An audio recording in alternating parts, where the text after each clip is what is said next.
Okay. All right. I'd like to welcome everyone to the annual general meeting of the United Way of Hastings and Prince Edward. The first thing I would like to do, though, is start with the land acknowledgement. We would like to acknowledge and honor the fact that our service region is located on the traditional territory of the Huron-Wendat, the Anishinaabe, the Haudenosaunee, and directly adjacent to the Ganyan-Gehaga Mohawk community of Tyendinaga. We are grateful for the opportunity to live and work here. We are thankful for the generations of people who have taken care of this land for thousands of years. We also recognize the contributions of Métis, Inuit, and other Indigenous peoples who have and continue to live in these communities. It is important that we recognize survivors of residential schools in light of the recent findings at a former Indian residential school in Kamloops, BC. We remember and acknowledge the many children who did not return home. I invite you to take this moment of silence to honor the memory of the 215 children, those who have yet to be found, and the survivors of Canada's Indian residential school system. So if you take a moment.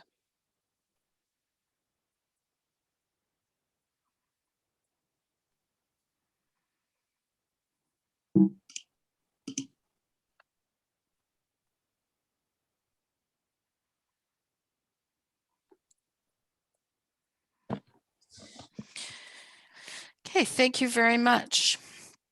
So welcome. This is our second year in a row of doing the highly unusual, or maybe it is usual because I've been to a few of these already this year, virtual AGMs. Please tell me we're not going to have to do this again next year. I really, the novelty of Zoom meetings is completely worn off for me. Yes. Probably for all of you, yes. So I'm looking for a motion to approve the agenda. Susan Thomas, and seconder, Jeff O'Hare. All in favor? In favor? No abstentions, no opposed. Okay, I'm going to move on to my remarks then.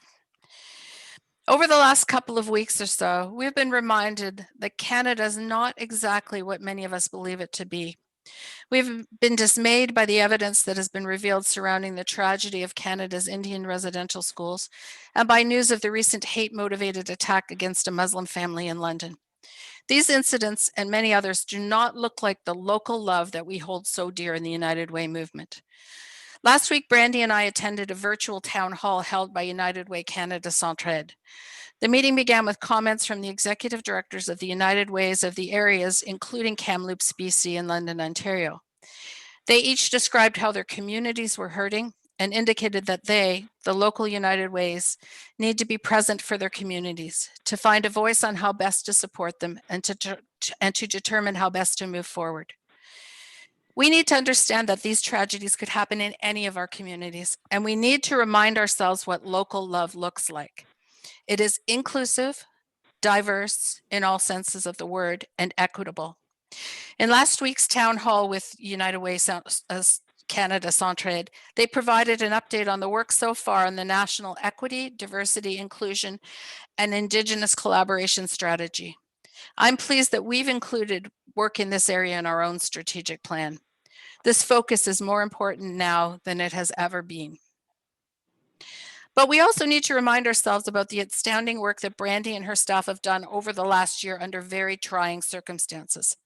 This work is also how we express local love. We had outstanding campaign results this year. Between the annual campaign at $1.95 million and the local community COVID-19 fund at $163,000, over $2.1 million was raised locally. In addition, the United Way movement was designated by the federal government to distribute the Emergency Community Support Fund and New Horizons for Seniors funding. This represented $771,000 of funding that supported community organizations, some of which were United Way funded agencies, but many of which were not.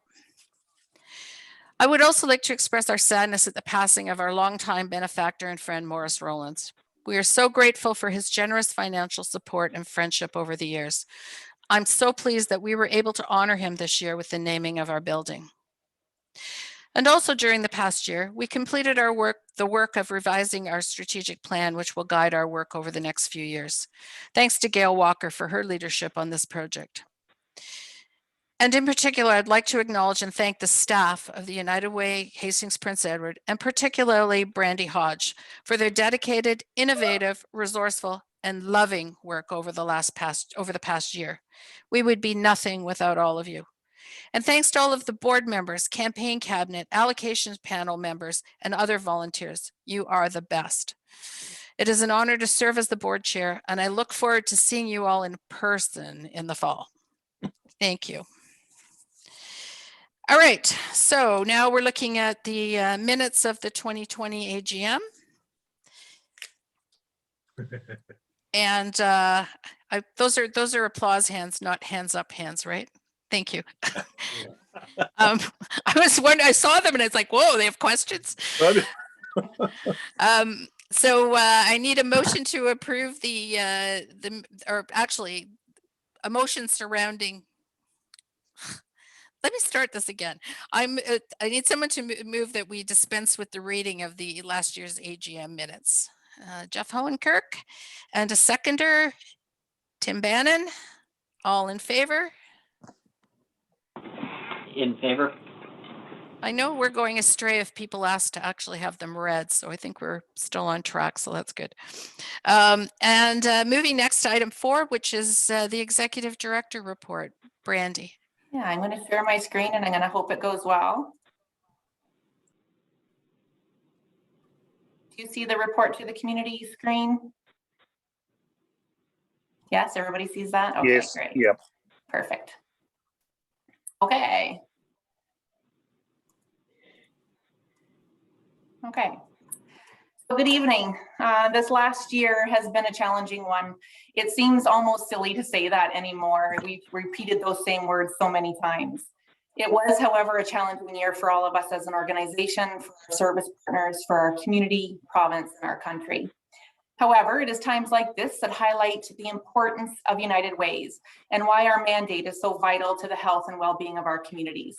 Our role throughout this past year of identifying where the points are, in determining in collaboration with our partners what a solution or a response to those pressures may be, in mobilizing our community and leveraging the resources available in our everyday mandate. But it was amplified this year. It was an unprecedented and unpredictable time. It still is. But as challenging as it has been, it has also been full of opportunities. And that is exactly what happened over the last 12 months. Since March of 2020, when the pandemic was declared, our United Way and United Ways across the country mobilized and responded. And not one bit of that work would have been possible without the commitment of our donors, sponsors, and supporters, our board, volunteers, and our community partners. We're proud to share the collective impact made through our organization. But before we move into that, I'd like to take a moment, like Kathy, to acknowledge the remarkable contributions of Mr. Morris Rollins. A couple of weeks ago, we learned of Mr. Rollins' passing. At 94 years old, he finally decided that it was time to rest. Over the 11 years of the Morris Rollins Leadership Challenge, he personally contributed over $850,000 to match the leadership level gifts of other donors, and in the last year, friend level gifts as well. He leveraged over $2.7 million in giving to the United Way campaign. He was more than a donor. He was a friend to United Way and to many other organizations. He attended every important event and meeting that we had.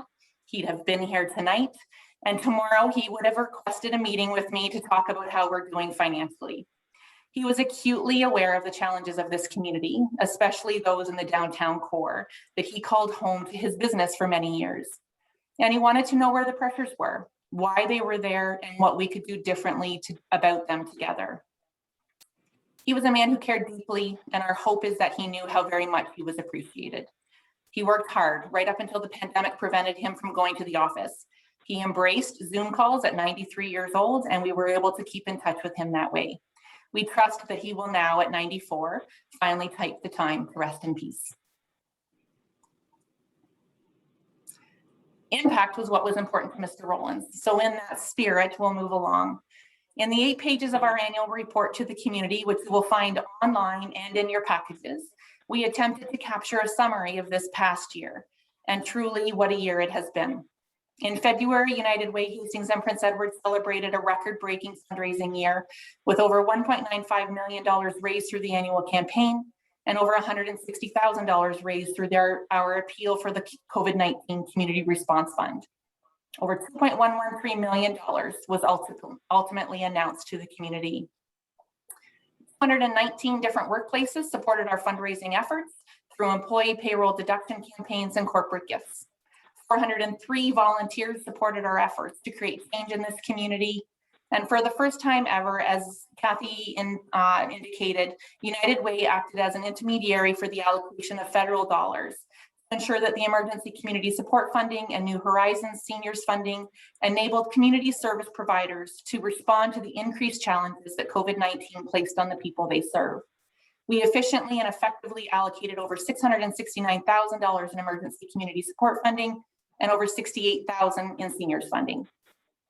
Over $1.5 million funded through the annual fundraising campaign were invested in community-based programs and services right here in Hastings, Prince Edward, helping over 53,000 people through 70 different agencies right here in our own community. It was a very busy year, and we're proud of the impact made. During the course of that year, our funded partners were also doing incredible work. They had to pivot and reimagine how they deliver services in creative ways, and pivot they did.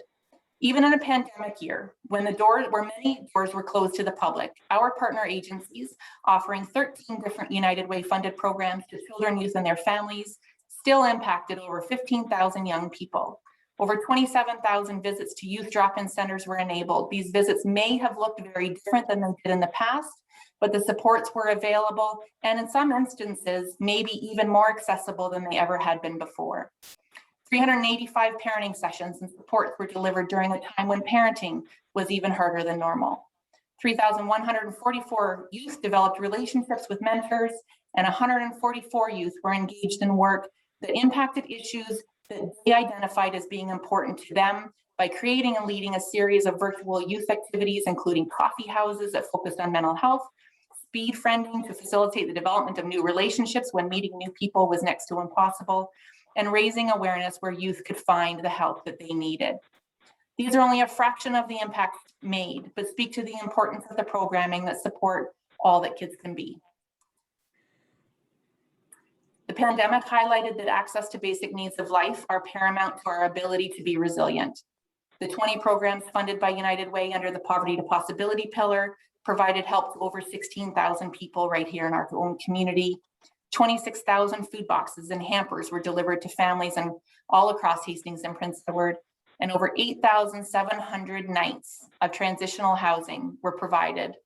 6,000 baby boxes supporting new parents were provided. And 14 funded programs to provide services to seniors, people with disabilities, and the community at large impacted more than 20,000 people. 819 seniors received help that they needed to remain at home independently. If we've learned anything over the past year, it's how quickly a person can shift from independence to vulnerability. Over 60,000 hot or frozen meals were delivered to seniors by volunteers, helping them remain at home. 938 people with disabilities were supported and engaged in the life of their community, and over 16,000 trips were provided through transit and volunteer programs, volunteer driver programs, helping people get to work, school, and medical appointments.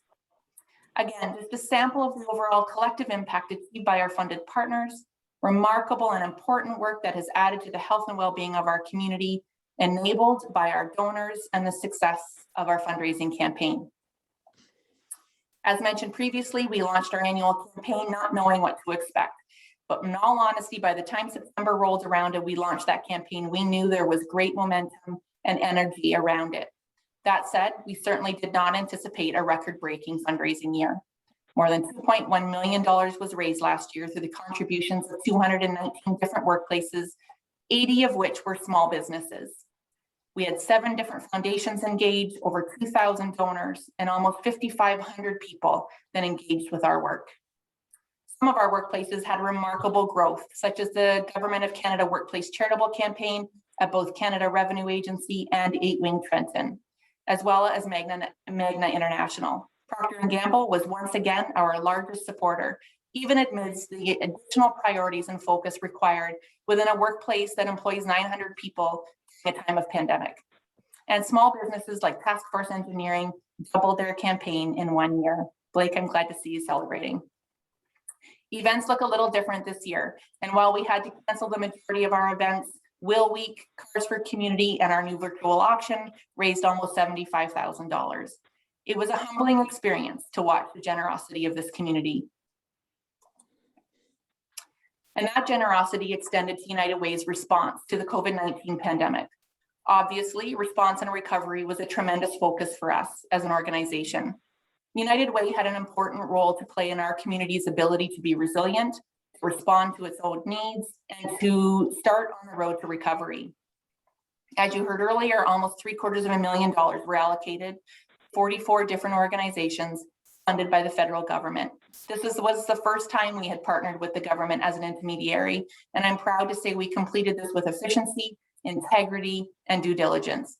We worked closely with other intermediaries to ensure there was no duplication and that we could leverage the funds available to the whole Hastings Prince Edward region effectively. In March of 2020, in partnership with Women United, United Way Hastings Prince Edward launched the COVID-19 Community Response Fund to raise funds to help our community and to act as a conduit for the donation of in-kind contributions from corporate partners. Over $160,000 was raised, with tremendous thanks to the Parrott Foundation for their generous contribution to this fund. 64 agencies have been helped through this fund, and that number will continue to grow as we continue to make grants.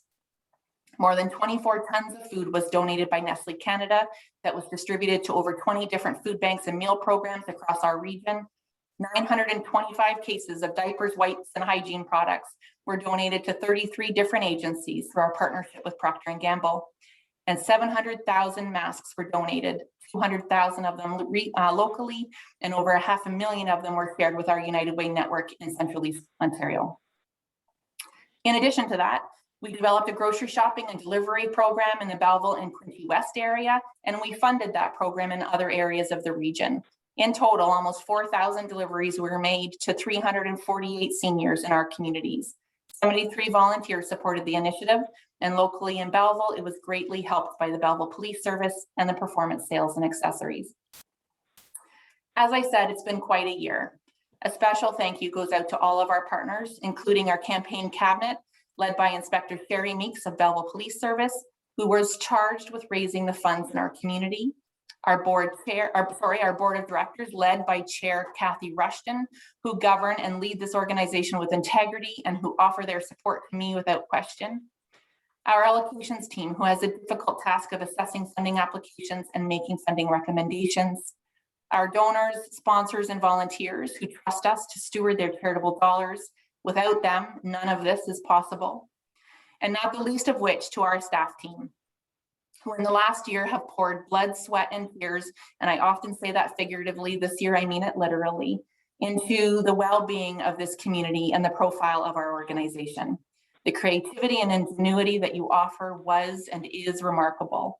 We are lucky to have each and every one of you, and I appreciate all you do and the passion you bring for helping other people do your work. We are looking forward, as Kathy said, to being able to meet in person for our next annual general meeting, and we hope to welcome you all in person to our campaign season in the fall. I wish you all a wonderful summer ahead. Thanks very much, Brandy. That was, as usual, eloquently well done, and we appreciate your efforts in putting that together.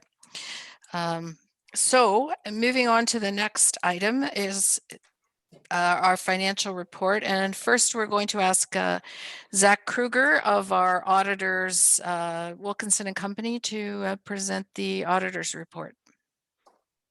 Thanks, Kathy. Thanks for having me, everyone. I'll just echo what everyone else is saying. The staff can't say enough. It was another remote audit year, which provides challenges, but we were able to get through the audit, get everything we needed, and happy to report on that tonight. So I'll go through the independent auditor's report, which is within the financial statements. It's a 2-page report. It's set up similarly to prior years. The first page, first I'll say it is a clean audit opinion. Similar to prior years, it does state that these financial statements are fairly presented in all material respects. The financial position of United Way Hastings Prince Edward as at March 31st, 2021, and its results of operations and cash flows for the year then ended in accordance with Canadian accounting standards for not-for-profit organizations. It does have the standard qualification that many charitable organizations have that derive revenue from donations and fundraising. This is specific to completeness of revenue. Mainly when cash donations come in around year end, it's where we're relying on the organization's records for the period it's recognized. It's not on all revenue, just the completeness. So apart from that caveat, everything is where it needs to be. The audit was clean. This report goes on to describe management's responsibilities, that being their fair presentation of the financial statements, and the board's charged with governance and responsible for the financial reporting process within. The second page is specific to auditors' responsibilities. This is all standard wording, no changes from prior years. We are required to ensure that these statements are free from material misstatement and ensuring we gather enough evidence to provide this report. We assess those risks throughout the audit and obtain an understanding of internal controls and evaluate the accounting policies. All of this in an effort to ensure the overall presentation is a fair one. It is dated June 9th, which was the night that the board took responsibility and approved the statements for presentation at this meeting. With that, I'll move it on. Thanks again. Thanks, Zach. And now for the presentation of the audited financial statements, I'm turning it over to our treasurer, Elvin Green. Thank you, Kathy, and Zach. Yes, thank you so much for doing the audit again this year. It's great to hear that there's another clean audit opinion. So thank you so much for that. If we continue on into the package of the audited financial statements, I'm going to talk on page 3, and I'm going to present the statement of financial position as of March 31st, 2021. And Kathy, can you hear me okay? I can hear you. You're quiet, but I can hear you. Okay, I'm going to shut my video off and maybe you'll hear me better. Okay, here we go. All right, so I'm going to specifically talk about the total, the 2021 total, which is on the right-hand side, the second last column. So you'll see there that we have current assets totaling $1,667,069, made up of cash, our portfolio of investments, our accounts receivable, pledges receivable, prepaid expenses, inventory, due from special funds, as well as due from operating funds. I'm going to get into the notes later. We have some tangible capital assets worth about $402,000 for a total assets $2,159,000. Current liabilities, I'm not going to read them all, but there they are, totaling $1,309,000. Liabilities are a bit up from last year, but that's revenue is increased last year, and a large portion of that is due to the COVID benefits that came forward. Once we add in the fund balances, we have a balance statement at March 31st. We're going to move to page 4. We're going to quickly go through the statement of operations change fund balances.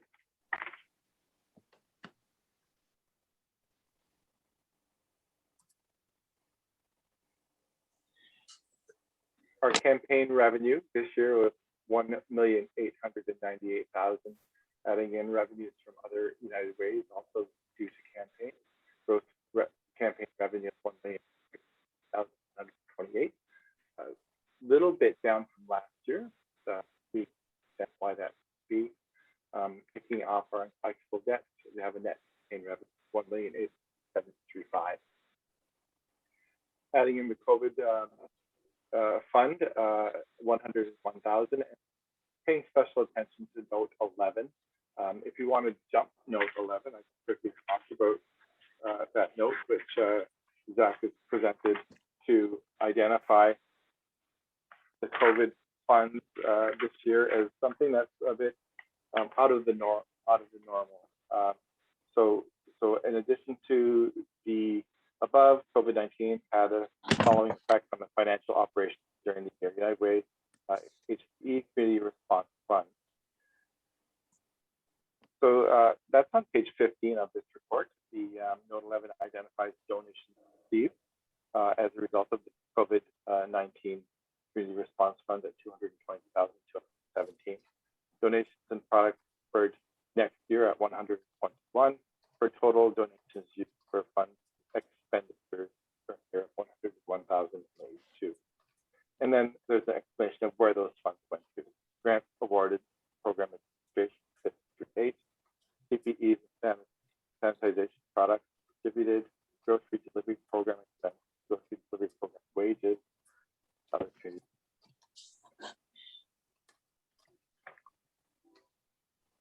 The other interesting COVID note that I want to point out is note 8, which talks about the allocation of general administration expenses. Actually, one I want to point out is number 9, which discusses the COVID ratios. And looking at this year's ratios, which were really relatively low compared to last year at 11%, we made sure to include a note there that those ratios are low due to the COVID revenue that came into the book this fiscal year.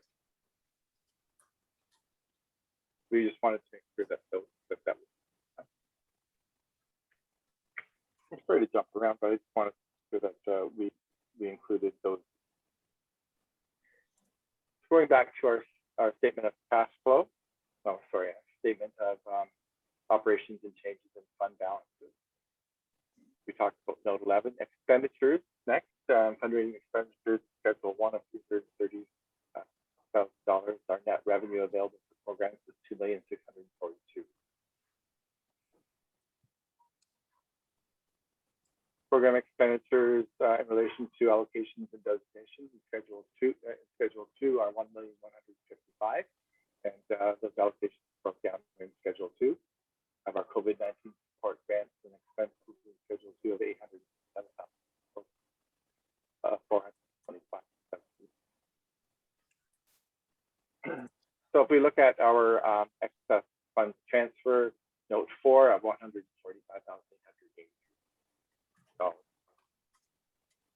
The nice thing about this report is that it identifies our fund balances at the end of year to be $769,083. That puts us in a good position moving forward. Our statement of cash flow is the next statement on page 5.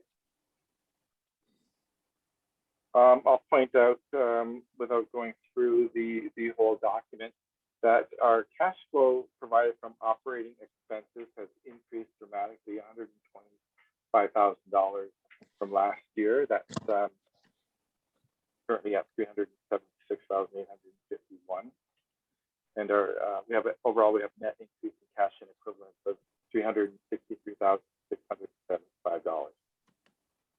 Again, good position to be in at the end of this particular year. So attached to the financial statement are the notes. I'm not going to go through all of the notes. I've highlighted notes 9 and 11, which are specific to COVID. If you would like, we could go through the schedules that were mentioned in relation to the Schedule 1, page 18. Schedule of fundraising expenditures for the year end, identifying the $162,132 that was spent, and along with the allocation of the general management and administration expenses of 173, we have a total fundraising expenditures of $335,000. On page 19 is Schedule 2, which identifies the total allocations and designations at $1,155,000. Our total COVID-19 support grants and expenditures at $897,000. And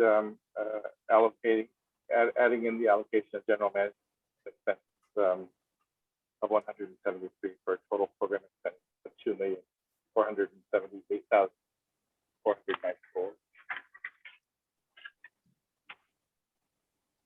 Schedule 3 shows us our schedule of our general and administration expenditures for the year ended March 31st. So a good breakdown there.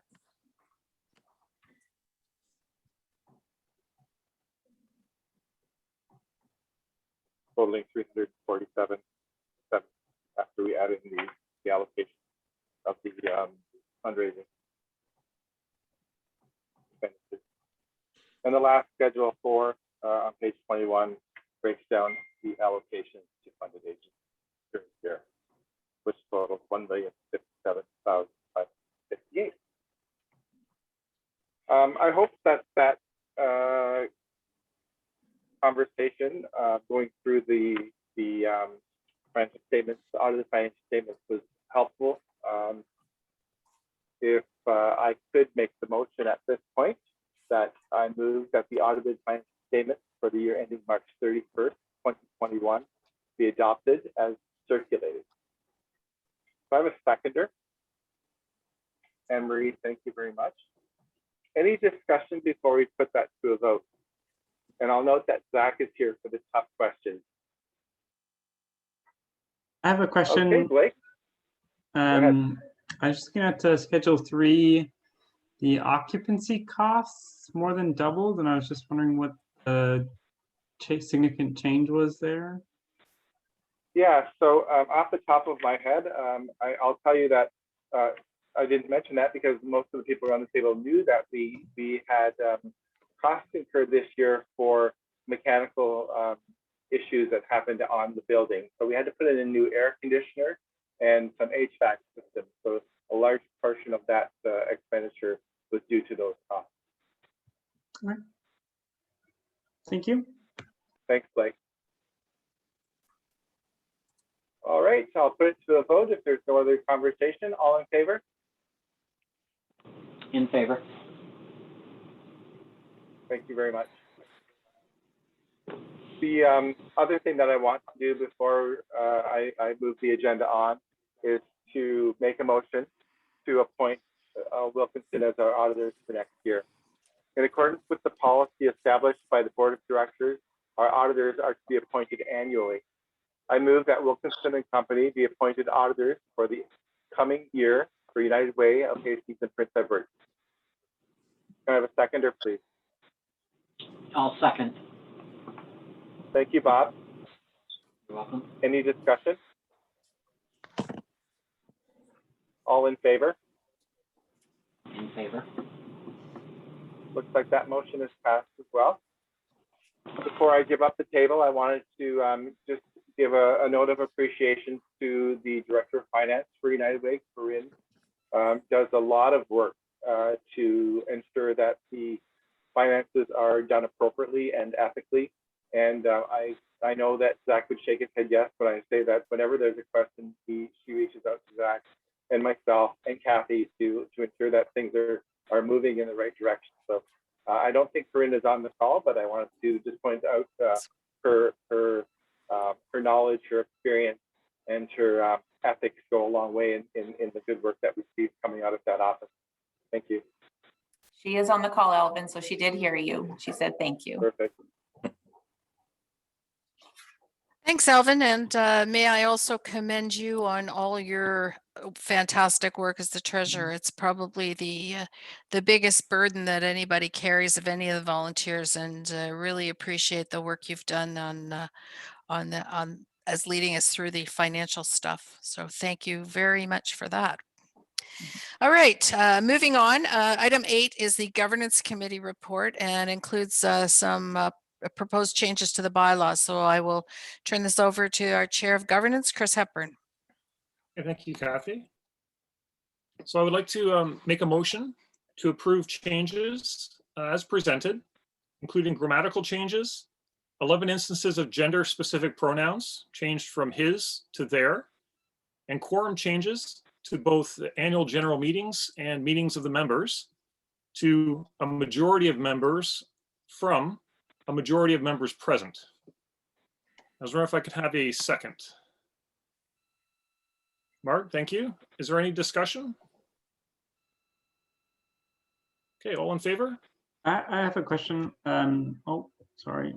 Everybody's already Yes, voted. go ahead. Just trying to understand what the total membership is then. So yes, membership currently is the board of directors, or is the membership. But that And was we it are looking for- at membership definitions for our bylaw changes in the future. Okay, and that was for board of directors meetings and the general meetings? The membership is defined currently as the board of directors. Wait. We have no other members at the moment. And that isn't uncommon. Organizations vary greatly, but there are lots of not-for-profits where the only members of the corporation are the board.